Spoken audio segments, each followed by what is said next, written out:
Assalamualaikum warahmatullahi wabarakatuh.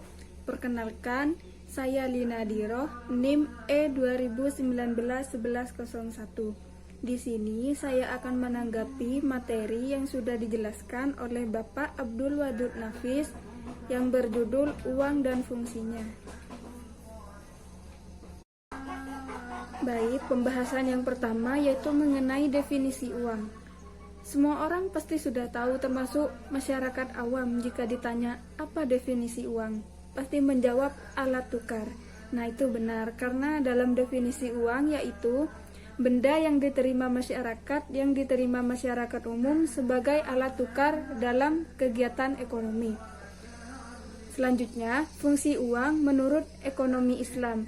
Yang pertama sebagai alat tukar, yang seperti saya katakan tadi. Uang fungsinya sebagai alat tukar. Yang kedua sebagai alat hitung. Yang ketiga sebagai alat penyimpanan kekayaan. Terus selanjutnya fungsi turunan uang. Uang sebagai alat pembayaran transaksi yang sah. Uang sebagai alat pembayaran utang. Uang sebagai alat penimbun kekayaan. Uang sebagai alat pemindah kekayaan. Uang sebagai alat pendorong kegiatan ekonomi.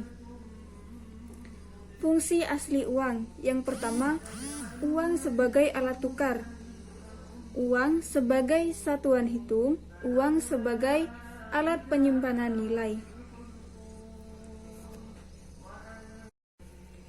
Selanjutnya, menurut nilainya, jenis-jenis uang yaitu yang pertama uang penuh dan yang kedua uang tanda. Nah, saya akan jelaskan maksud dari keduanya.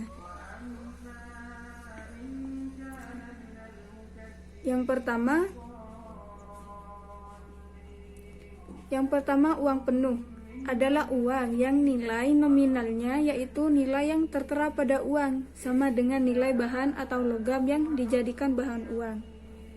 Yang kedua, uang tanda adalah uang yang dibuat dari bahan logam namun bukan logam mulia.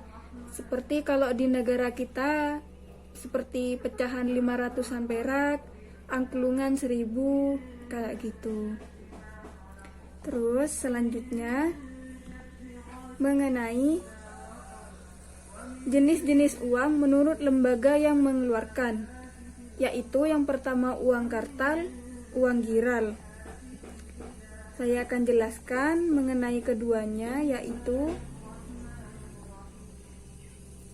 uang kartal, uang yang sehari-hari kita gunakan, bentuknya berupa kertas dan logam yang memiliki nominal yang meningkat di masing-masingnya.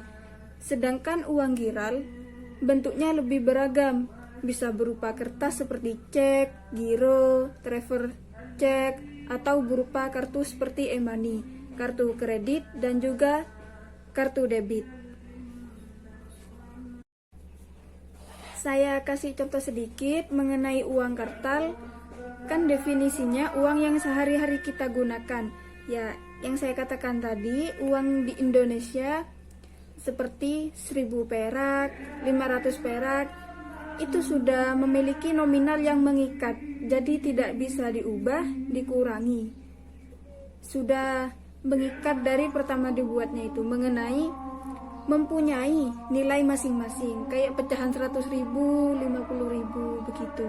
Nah, kalau untuk contoh yang uang giral, kita tahu sendiri ya, sekarang contoh kecilnya ya kayak cek itu kan menggunakan tulisan yang bisa dicairkan ke bank begitu. Nah, kalau kartu kredit ya biasa digunakan oleh yang berekonomi menengah ke atas, ya banyak menggunakan kredit. Yang selanjutnya jenis-jenis uang menurut bahan pembuatannya. Yang pertama uang logam, yang kedua uang kertas.